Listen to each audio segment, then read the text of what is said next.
So I'm working on this really cool project, right?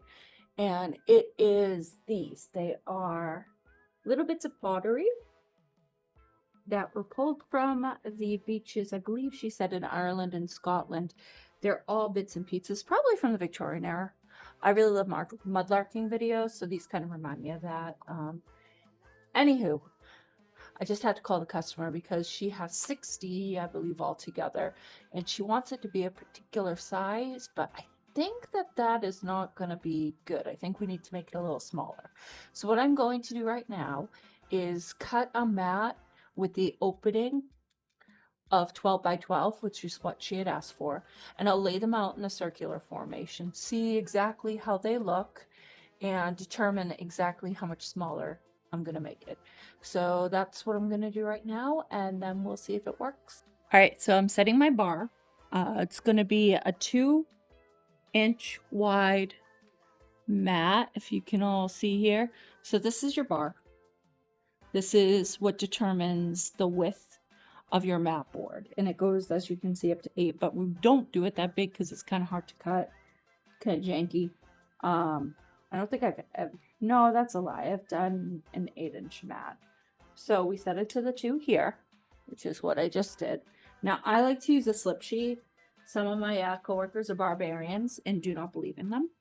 I just find it makes for a cleaner cut. It's personal preference, I guess. The next thing I do is I take my, close that drawer. This is my 16 by 16 inch board.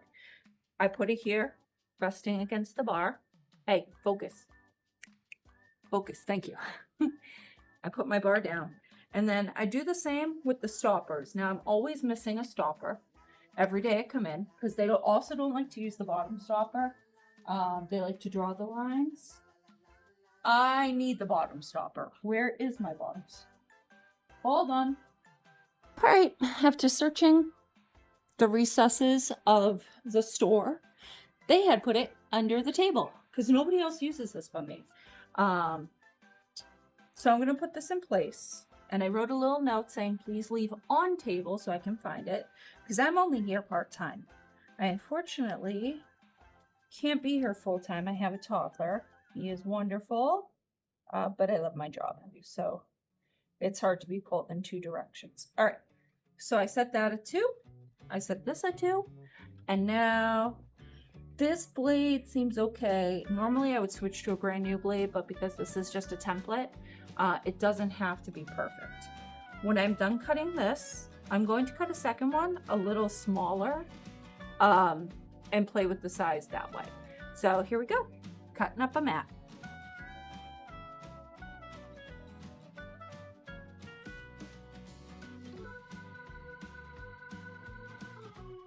But there we go. We have got a 16 by 16 mat. Hey, focus, thank you. With a 12 by 12 opening. So I got my mats.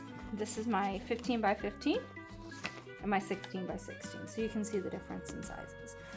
So now what I'm going to do is I'm going to take the pieces. I'm going to take the backing board that I'm using, which is just a very simple, clean white linen. So I think the brightest white linen we have. This is going to be what I lay everything out on.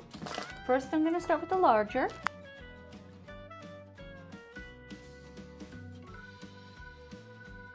When I get this layout done, we are gonna use ceramic glue to attach everything. And this is kind of more, she wanted it circular. This is a square template.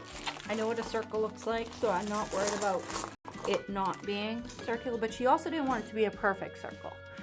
Great band, not what she wants for this.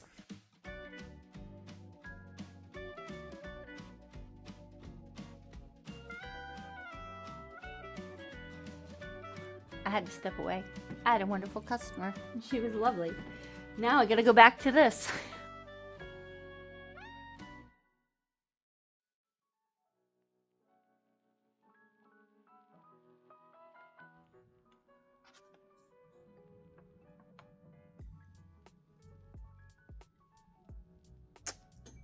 Okay, so that, we're gonna pause and I'm gonna take a picture of that for her. I'm a little annoyed. Well, I redid the whole thing to be the correct size. I don't know why that stopped recording, but here we are. This is the second time it's done that to me. So this is the 15 by 15 with the 11 by 11 opening, and I think it looks a lot nicer, a lot tighter. I will take a picture. I will send this to her. I will see what she has to say about it. So that's it without the mat, and we'll go from there. So it's been a hot minute. I got in touch with the customer to kind of approve the layout of what we have been working on. So it's been like a week, and she was able to get back in touch with me, and so we decided to kind of spread it out a tiny bit, still keep it kind of in an 11 by 11-ish scale, but because we had to rotate them, it brought it to be maybe 11.5 by 11.5, which I think works better. I think if we had done that starting at a larger size, it would have been too much white space between each thing, and this works well. Frame's been made, which is great, so I can jump into that as soon as I glue all of these down. And once they're glued, I'll let them sit for a couple of minutes. This is the glue we're using. It is called ceramic super glue, and yeah, it dries pretty quickly. It's like a super glue for ceramics, and that's what these are / were. Alrighty, I'm gonna jump into this part. I will film myself doing that so you can see the boring process, and then we'll go ahead and start the rest of the project. Cool.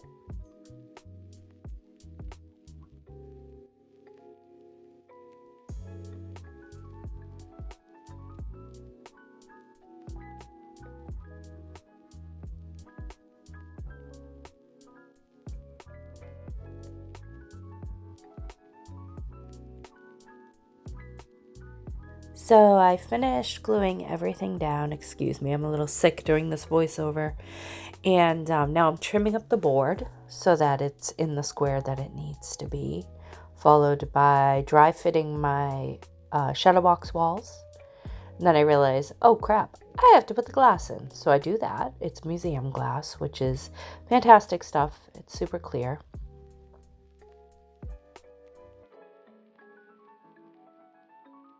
So I put my shadow box walls in after coloring them.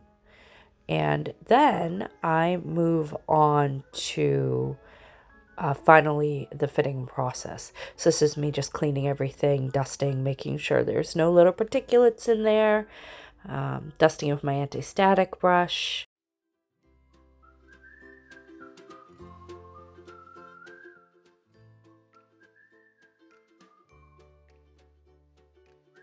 It's kind of a painstaking process, making sure everything's kind of perfect. We do this over and over again. I button it up with my pointing gun, double check it again, clean the glass from the front. And this is almost done. I just have to put my paper and my wire on it and some stickers and bump-ons. And that's the tape gun to do all that process. I like the finishing end of it. It's a relief when things that you worked hard on are completed, and hopefully to the customer's satisfaction. That's why we do this. We do this to make our customers happy. And you might lose sleep over a project because, it's pretty taxing sometimes, the more elaborate ones. But it's worth it when you see the end result, which I'll show you right here. So as you can see, the museum glass is super clear. You barely notice it when it's upright. And yeah, that's that one done and dusted. Thanks for watching.